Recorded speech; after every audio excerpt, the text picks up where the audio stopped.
Vous savez, on raconte une histoire véridique sur un rabbin ici en France, que le Shabbat, quand il fait la dracha, quand il parle après la lecture de la Torah, il dit un mot de Torah, un Dvar Torah, comme on appelle, ou qu'il répète une sikha, à chaque fois qu'il parle, toute l'assemblée, elle parle. C'est une très grande synagogue, je vais pas dire c'est où, mais tout le monde parle pendant qu'il parle. Et un jour, en plein milieu de son discours, il dit, écoutez, si c'est comme ça, si personne m'écoute, tant pis, j'arrête maintenant la dracha, et je reviens à ma place. Et pendant qu'il descend et qu'il repart à sa place, tous les gens de l'assemblée lui disent « Razak, c'était très bien, bravo !» C'est-à-dire que même ça, ils n'avaient pas écouté. Imaginez-vous aujourd'hui... Ouais, ici, grâce à Dieu, vous êtes très disciplinés. Il y a que Charlie. Il y a que Charlie qui a un passe-droit. Imaginez-vous un rabbin qui parle dans une synagogue, les gens l'écoutent pas, et qui s'énerve. Bon, ça arrive. Vous connaissez l'histoire d'un rabbin qui fait un discours, et pendant le discours, il dit aux gens, écoutez, vous regardez votre montre pendant que je parle pour me dire que c'est trop long. D'accord. Mais que vous l'approchez près de l'oreille pour voir si elle fonctionne vraiment. Ça, c'est vraiment humiliant. Mais imaginons un rabbin qui s'énerve en plein la synagogue. Et tellement qu'il est énervé, il prend, Dieu nous en préserve, le Sefer Torah, et il le jette par terre. C'est impensable, c'est inimaginable. Inimaginable. Rien que d'y penser, déjà, ça fait mal au cœur. Et pourtant, c'est ce qui s'est passé. C'est arrivé une seule fois dans l'histoire, dans notre paracha, avec Moïse, qui descend avec les louchot, donc les tables de la loi. Il constate que le peuple juif a fauté le veau d'or, il prend les tables de la loi et il les casse. Et là, on peut se poser une question, mais comment c'est possible de faire une chose pareille? Comment on peut casser les tables de la loi que Dieu même lui a donné main dans la main? Revenons dans le contexte. Alors, c'était par rapport au veau d'or. Et on va d'abord, avant de rentrer, on va d'abord reprendre le contexte. On est le 7 Sivan. Le 7 Sivan, c'est Shavuot, le lendemain de Shavuot. Le 6 Sivan, on a reçu la Torah. Et le 7 Sivan, c'est-à-dire quand on dit on a reçu la Torah, c'est-à-dire qu'il y a eu les 10 commandements, Dieu il a parlé. Et le 7 Sivan, le lendemain, Moshe Rabbeinu, il dit à tout le peuple juif, je vais monter au ciel, je vais monter au haut de la montagne pendant 40 jours. Dieu va me dicter toute la Torah orale. Et dans 40 jours, je vais redescendre avec les tables de la loi. Et il donne l'indication exacte. Il dit dans 40 jours, vers Chatzot. Chatzot, c'est la moitié de la journée. La moitié de la journée depuis le lever du soleil. Et qu'est-ce qui se passe? Les béné Israël comptent. Ils comptent 40 jours. Arrivé le 40 jours, on est le 16 du mois de Tammuz. Le 16 du mois de Tammuz, Chatzot, ça passe, ils se rendent compte que Moshe Rabbeinu n'est pas là. Et donc le peuple commence à paniquer, et chacun commence à dire, mais pourquoi Moshe Rabbeinu n'est pas là? Et il y en a qui commencent à dire, mais en même temps, comme un homme, il peut vivre 40 jours et 40 nuits sans manger, c'est pas possible, il a dû mourir en haut de la montagne. Ou bien il y en a d'autres qui disent, mais oui, c'était tellement, il a dû tellement se rapprocher de Dieu que son âme a été prise là-bas. Et le Satan, le Yetzer Hara, le mauvais penchant, leur a montré dans le ciel, comme ça le Midrash dit, le lit, Moshe sont un lit, et les anges qui portaient un lit de Moshe Rabbeinu, pour leur faire croire que Moshe Rabbeinu il était mort. Et à ce moment-là, tout le monde commence à paniquer, ça pleure, on n'a plus de berger, on n'a plus de guide, on n'a plus de leader pour nous guider. Et parmi le peuple juif, il y avait le Erev Rav. Erev Rav, c'est-à-dire ceux qui se sont mélangés et qu'ils étaient nombreux. Lors de la sortie d'Égypte, il n'y a pas que les Juifs qui sont sortis d'Égypte, mais il y a certains Égyptiens, idolâtres, la plupart, qui se sont greffés et qui ont profité pour en sortir. C'est comme ça en général. Dans tous les exodes, c'est ce qui se passe. Après la guerre, après la Deuxième Guerre mondiale, il y a eu un pacte qui s'est fait entre les Russes et les Polonais, que tous les Polonais qui avaient fui la guerre en Russie pouvaient retourner en Pologne. Et ça a permis à beaucoup de Juifs qui étaient enfermés derrière les fils, le mur de Berlin, donc les fils de fer, les barbelés, comme on appelait, le mur de fer, de sortir en prenant des noms, en imitant des noms polonais. Par exemple, le Rav Asimov que vous connaissez, son nom c'était Zislin. Vous l'appeliez comme ça. Vous l'avez connu Zislin. Parce que sur sa carte d'identité, son vrai nom c'était Asimov, mais Asimov, ça sonne russe. Donc pour pouvoir retourner en Pologne, tu peux pas. T'arrives à la frontière, montrez-moi vos papiers, Asimov c'est russe, vous restez ici. Mais donc plein de juifs, et surtout les chassidim, Chabad, qui étaient enfermés en Russie, qui n'avaient pas le droit de pratiquer le judaïsme là-bas. Donc c'était pour eux une opportunité de fuir. Et donc ils ont emprunté des noms j'allais dire des noms tunisiens, des noms polonais. Donc on voit donc Rav Asimov s'est fait appeler Zislin, sa carte d'identité c'était Zislin, jusqu'à aujourd'hui c'est Monsieur Zislin sur la carte d'identité, mais son nom tel quel c'était Asimov. Pareil, Gourevitch, Zerachgarten, bref. Et donc tout ça pour dire que quand il y a des exodes, beaucoup en profitent pour se mêler. Et c'est ce qui s'est passé avec le peuple juif. Il y en a qui ont profité, le Erev Rav, ils se sont mêlés à eux. Mais sauf que eux, ils n'avaient pas les mêmes intentions. Ils avaient des intentions néfastes. C'était de faire fauter le peuple. Et là, ils ont vu une opportunité magistrale. Moshe Rabbeinu n'est plus là. Le peuple commence à paniquer en disant on a besoin d'un autre guide. Et eux, qu'est-ce qu'ils disent? Ils disent venez, on va faire un veau d'or. Alors c'est pas né comme ça le veau d'or. Comment c'est né? Tout d'abord, il y a Chour, c'était le fils de Myriam. Et Chour, il leur a dit vous avez mal compris, Moshe Rabbeinu, c'est sûr qu'il va venir. Quand il a dit 40 jours, ça comptait pas le premier jour. Et c'est ça la réalité. Moshe Rabbeinu, quand il a dit je reviens dans 40 jours, il n'a pas inclus le jour J. Les 40 jours allaient commencer au lendemain. Mais on va y revenir là-dessus, pourquoi. Et donc Chour, le fils de Myriam, il leur dit arrêtez un petit peu de ne pas avoir confiance, ayez confiance, Moshe, je peux vous garantir qu'il va revenir. Et qu'est-ce qui se passe? Ils ont pris Chour, ils l'ont tué. Tellement qu'ils étaient dans un esprit fanatisé, un esprit de fauteur, si je puis dire. Et Aaron, donc l'oncle de Chour, il voit ça et dit, je suis le prochain sur la liste, puisque c'est moi le frère de Moshe. Et qu'est-ce qu'il leur dit à Aaron? Il leur dit, écoutez, il n'y a pas de problème, vous voulez qu'on fasse quelque chose? Amenez-moi tout l'or et les bijoux de vos femmes. Et Aaron, il veut gagner du temps. Pourquoi? Parce qu'il se dit, quand un homme il va aller chez sa femme en lui disant donne-moi tes bijoux, donne-moi tes chaînes, donne-moi tes colliers, la femme elle va pas courir lui dire tiens prends, non, elle lui dit non je les garde. Et donc il s'est dit ça va prendre du temps et grâce à ça le temps que ça va prendre, qu'on va gagner, Moshe Rabbeinu il va venir entre temps. Sauf que ils ont réussi à amener une partie d'or et donc ils ont fait un feu, ils ont jeté l'or dans le feu. Parmi eux il y avait un juif qui s'appelait Micha. Micha, c'était un enfant, pour tout vous dire, un bébé, qu'un jour, Moshe Rabbeinu, quand il était au sein du peuple juif, pendant l'esclavage, il a vu les Égyptiens, que ça manquait de ciment, ils ont pris un bébé pour recouvrir, en guise de brique. Et Moshe Rabbeinu, il a vu ça, il a sorti ce bébé-là, il a pleuré à lui, il dit, comment tu peux laisser faire une chose pareille? Et Dieu lui dit, c'est dur comme situation, mais que concrètement plus tard ça va être un grand rachat. Et Moshe Rabbeinu lui dit c'est pas grave, je le sauve quand même. Et lui plus tard, qu'est-ce qu'il a fait? Quand Moshe Rabbeinu il est sorti d'Égypte, le peuple juif avait fait une promesse à Joseph de prendre ses ossements et les enterrer en Israël. Maintenant les ossements ils étaient où? Ils étaient pas dans la terre, ils étaient dans l'eau, dans une boîte dans l'eau. Fallait les faire sortir. Qu'est-ce qu'ils ont fait? Moshe Rabbeinu, il a pris une plaque en bois et il a écrit là-dessus allez, shor, monte le taureau. Pourquoi taureau? Taureau, c'est comment on appelle ça? Le totem, l'alias de Yosef. Yosef, il est comparé au taureau. Et donc, Moshe Rabbeinu, il jette cette planche-là dans l'eau et les ossements de Yosef, le cercueil de Yosef, il monte et comme ça, il est transporté.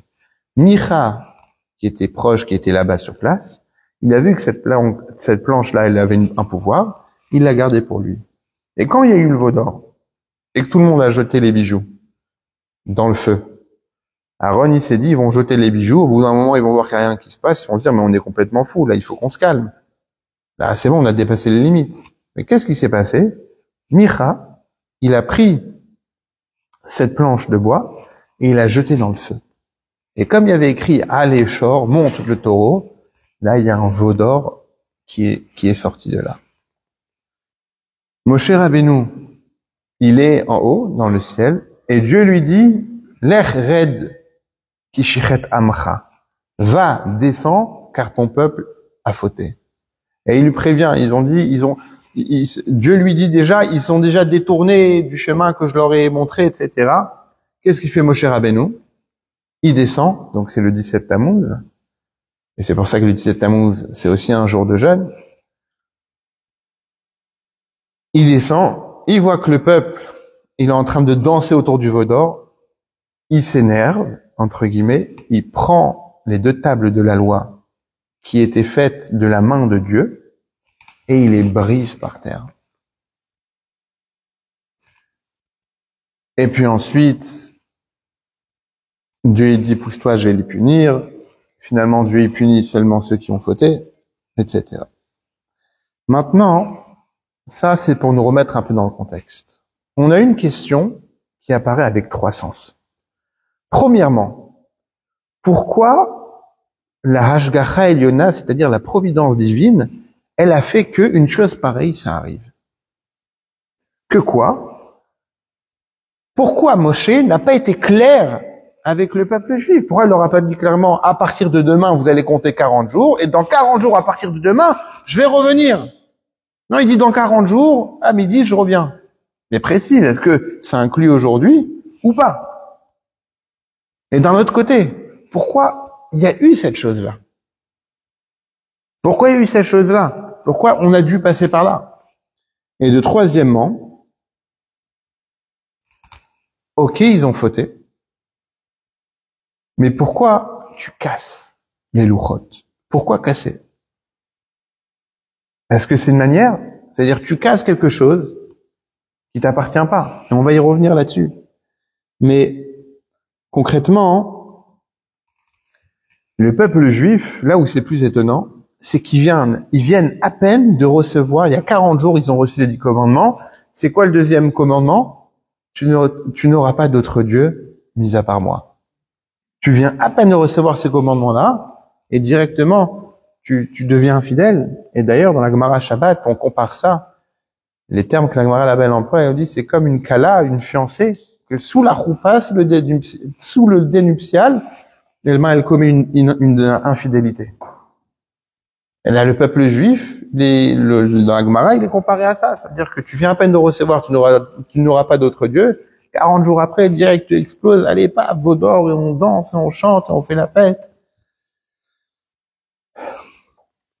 Et concrètement, Rachid explique comme ça.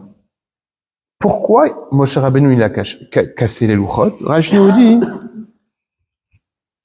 il était tellement déçu et il était tellement emporté de déception qu'il a cassé les tables, les louchot. Les louchot, c'est les tables de la loi. Et il a fait un Kal Vachomer. Kal Vachomer, c'est quoi? C'est la plus forte raison. Il a pris une loi de la Torah qui est le Korban Pessah, l'agneau pascal. Il est écrit pour manger l'agneau pascal, faut être circoncis. Et que celui qui est pas circoncis peut pas manger l'agneau pascal. Et il s'est dit, si déjà pour une mitzvah, celui qui est pas apte de la faire, eh ben il ne peut pas la faire. Alors toute la Torah, ce peuple-là, il est pas apte à le recevoir. Donc à quoi ça sert de leur donner la Torah? La Torah, on la donne à ceux qui sont prêts à la recevoir, ceux qui sont prêts de l'accomplir.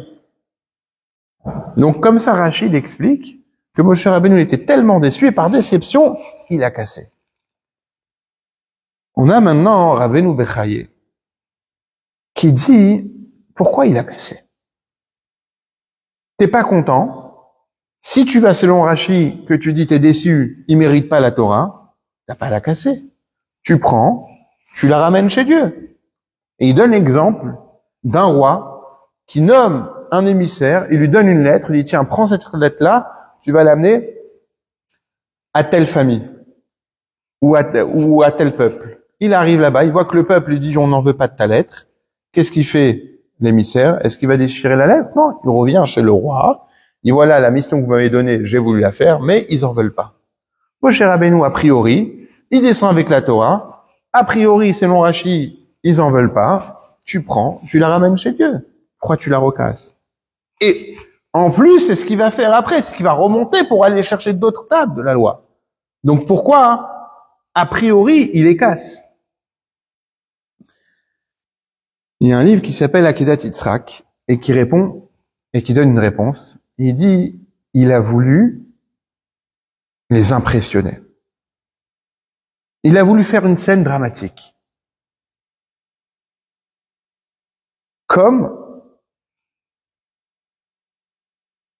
un père qui est énervé, sans être énervé, et on va rentrer là-dessus,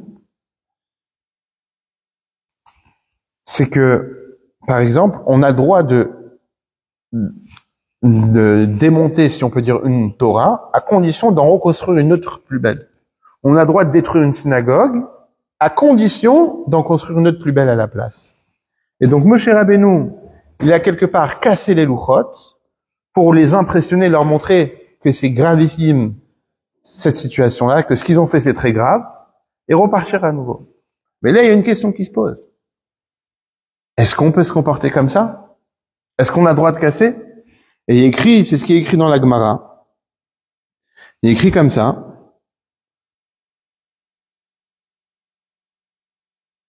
Que celui qui s'énerve et qui casse un objet, ou bien qui jette de l'argent, eh ben, c'est comme si qui fait de l'idolâtrie. Pourquoi? Parce qu'aujourd'hui, il s'énerve, il se permet de casser des choses. Demain, il va s'énerver, il va se permettre de faire de l'idolâtrie. Mais, la Gemara, elle ramène l'histoire de Rav Acha bar Yaakov, que lui, il a fait semblant de s'énerver, de casser un objet dans la maison, pour impressionner ses enfants et pour les gronder. Et donc, dans ces cas-là, quand tu veux casser pour impressionner, ça, c'est permis. Et on voit une preuve à ça, a priori, ce comportement de Moshe, dans Sefer Devarim. Sefer Devarim, c'est le 5e Chumash, le 5e livre de la Torah, dans lequel c'est Moshe Rabbeinu qui fait tout un résumé de son histoire avec le peuple juif, et c'est pour ça qu'on relit les 10 commandements encore, etc. Et là-bas, qu'est-ce qu'il dit? Il dit, les louchot, je les ai pas cassés dans le ciel, je les ai cassés devant vous. Eh oui. Parce que quand Moshe Rabbeinu il était dans le ciel, qu'est-ce qu'il lui dit Dieu? Il lui dit, ton peuple, il a déjà fauté, descends. A priori, si t'es énervé, fallait les casser en haut. Pourquoi il les a cassés en bas? Pour montrer au peuple qu'il n'est pas content. Donc ça supporte l'avis du Akedat Yitzhak qui dit que c'était pour impressionner, montrer au peuple comme quoi il n'était pas content. Et concrètement, dans le Rambam, Maïmonide, dans Ilchot Deot, ici on a la référence, il dit comme ça. Donc le Rambam, il a pris tous les 613 mitzvot de la Torah et il les a expliqués dans tous les cas. Et pourquoi on étudie la mitzvah du Rambam tous les jours? Parce que le Rambam, c'est le seul posek qui a édité toutes les lois de la Torah, y compris ce qu'on pratique plus aujourd'hui, des korbanot, des offrandes au Beth Amikdash et des mitzvot qui sont attachés avec la terre. Et concrètement, le fait d'étudier le Rambam, que tous les juifs du monde, ils étudient la mitzvah du Rambam, la même tous les jours, ça les unifie. Et l'unité du peuple juif, c'est sa force. C'est pour ça qu'on étudie le Rambam, la mitzvah du Rambam, dans le monde entier, la même tous les jours. Maintenant, le Rambam, mis à part détailler toutes les lois de la Torah, son premier livre, parmi les 15 livres, les 14 livres qu'on appelle la Yad HaChazaka, Yad c'est Yud Dalet, la main forte, mais Yad c'est Yud Dalet, 14. Le premier, c'est Sefer Hamada, et là-bas, il y a Hilchot Deot, les lois du savoir. Et c'est des lois sur les comportements. Comment on dort, comment on mange. Parce que même dans dormir, il y a un ordre. Premier quart de la nuit, on dort sur un côté, le deuxième quart sur un autre côté. Tu vois, peut-être si tu avais fait ça, tu n'aurais pas eu mal au bras aujourd'hui. Et là-bas, dans Hilchot Deot, le Rambam, il dit comme ça. Il parle du caractère, et il dit comme ça. Celui qui est énervé, la colère, c'est une mida, c'est-à-dire un trait de caractère très mauvais. Et mieux vaut un homme de s'éloigner d'elle le plus loin possible. Et il doit s'habituer et s'apprendre à lui-même de ne jamais s'énerver, même sur des choses qui méritent de s'énerver là-dessus. Et par contre, s'il veut faire peur à ses enfants ou à sa famille, ou même sur une communauté, et il a voulu s'énerver et leur crier dessus, il doit se faire comme si il voulait leur crier, mais il ne doit pas leur crier. Il faut que quand il le fasse, il soit posé lui avec lui-même. C'est-à-dire, il faut jamais faire des réprimandes, selon le Rambam, quand tu es en colère. Et les Chachamim, les premiers sages, ils ont dit comme ça, que tout celui qui s'énerve, c'est comme si qu'il fait de l'idolâtrie. Pourquoi? Parce que quand tu t'énerves sur quelque chose qui t'arrive dans la vie, ben, t'es en train de remettre en cause la main de Dieu. Si c'est Dieu qui dirige le monde, si c'est Dieu qui décide tout ce qui se passe dans le monde. Alors si t'as un problème qui t'est arrivé, c'est que Dieu, il a voulu que ça t'arrive. Et si tu t'énerves, ça veut dire que tu dis à Dieu, je suis pas d'accord de ce que tu me fais. C'est pour ça que les Chachamim, les sages disent que celui qui s'énerve, c'est comme si qu'il fait de l'idolâtrie. Parce que si tu as confiance en Dieu, tu dois savoir que ce qui t'arrive, c'est parce que ça devait t'arriver et c'est pour ton bien. Et le Tanya, il dit encore plus que ça. Le Tanya, il dit, En ra yored milemala. Il n'y a pas de choses mal qui descendent de Dieu. Seulement nous, on le perçoit avec nos yeux comme du mal.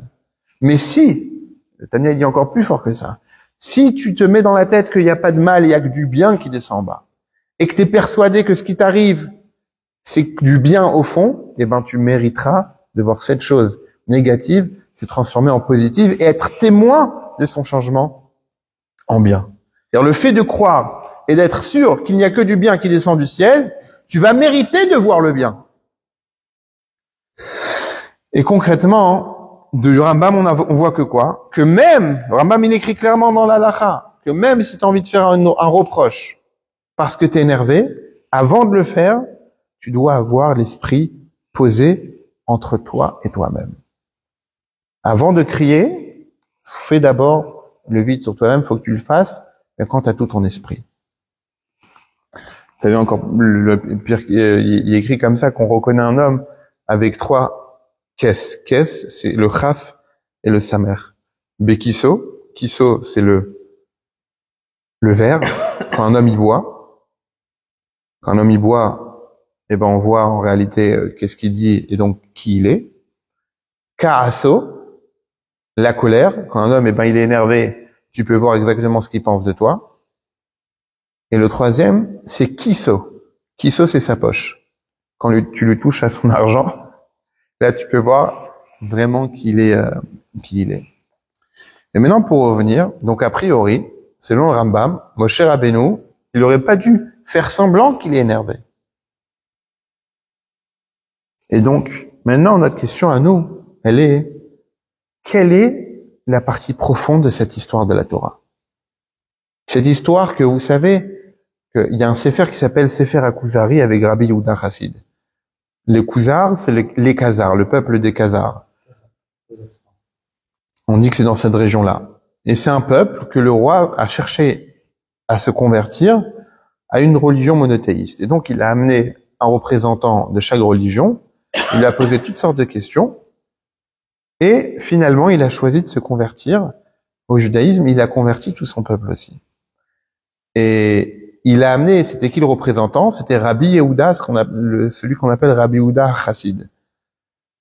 Et Rabbi Yehuda Chassid, il a écrit un sefer qui s'appelle Sefer HaKuzari, et dedans il y a toutes les échanges questions-réponses qu'il a eu entre ce roi-là, et toutes les réponses qu'il lui a données selon le judaïsme. Et à un moment, le Kuzari lui prévient, lui dit, attention, parce que ne me dis pas que vous avez jamais fait d'idolâtrie, et il lui donne la référence du veau d'or. Comment votre peuple, il a pu fauter juste après avoir reçu les 10 commandements. Et alors, on m'a dit, je sais pas si c'est vrai ou pas, mais ce qui paraît, les musulmans aussi, dans une de leurs prières, ou bien dans leur prière, ils disent ça. Ils disent, rappelle-toi Dieu, que le peuple juif t'a trompé, t'as été infidèle, puisque, il a fait le veau d'or juste après avoir reçu la Torah. Donc, on a oui quelque chose ici qui est là. Et la question qu'on se pose, c'est pourquoi le veau d'or? Pourquoi le peuple juif faute? Et pourquoi Moshe Rabbeinu, il casse les louchot. Est-ce qu'on peut pas faire un raisonnement inverse en disant s'il les avait pas cassés? Voilà.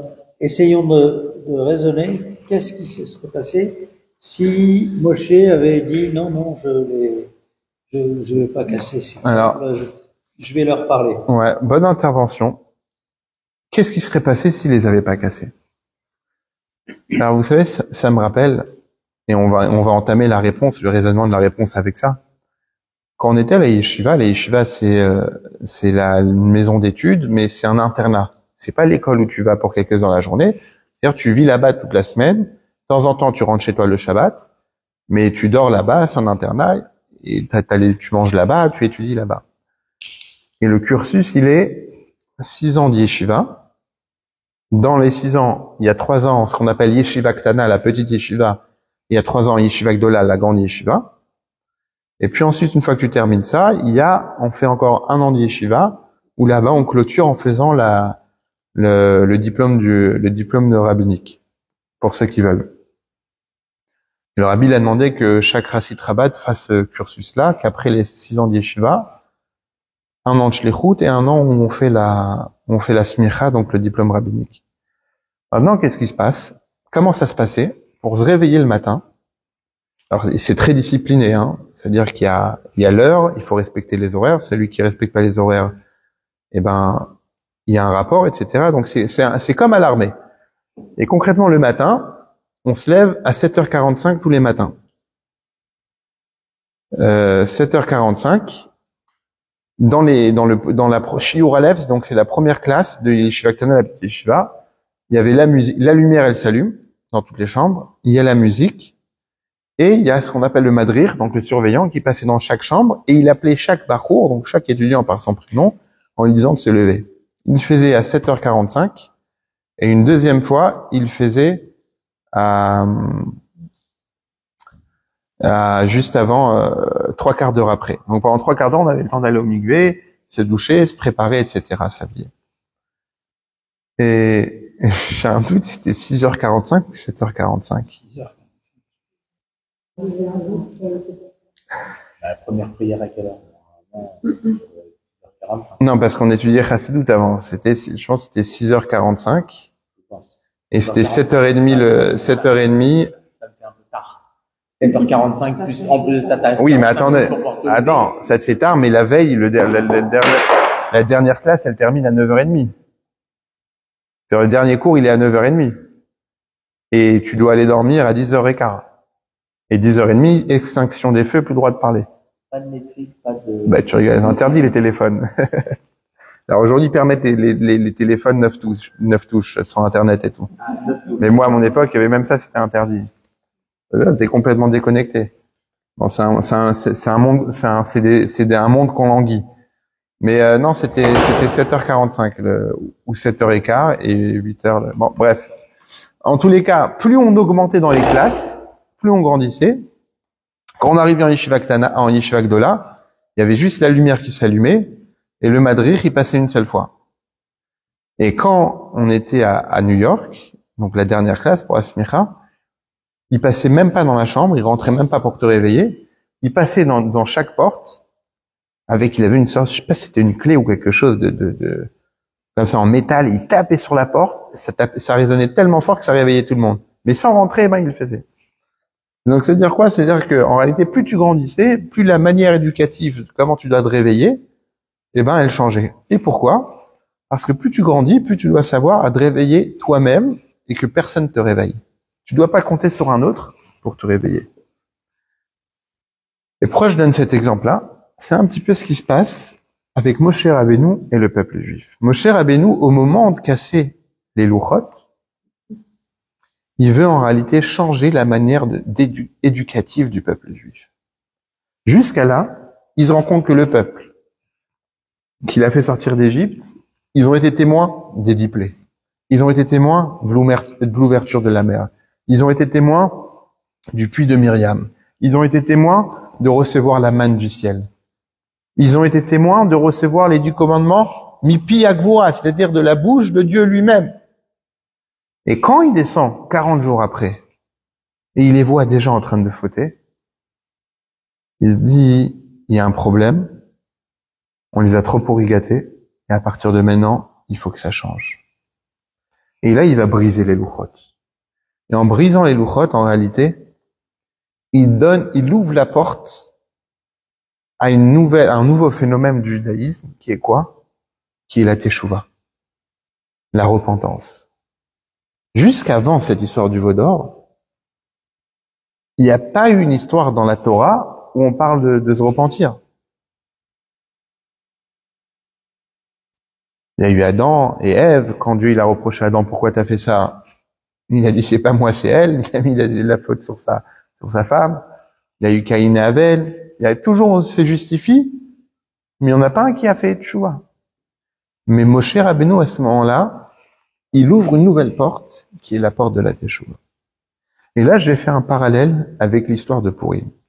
Et vous allez comprendre pourquoi. Dans la Megillah, il est écrit comme ça, Ki'imu ve'kiblu ha'yehudim alehem ve'al zar'am. Les Juifs, ils ont accepté sur eux, ils ont accompli et accepté sur eux et sur leur descendance. Rachid dit, qu'est-ce qu'ils ont accompli sur eux? Qu'est-ce qu'ils ont pris sur eux?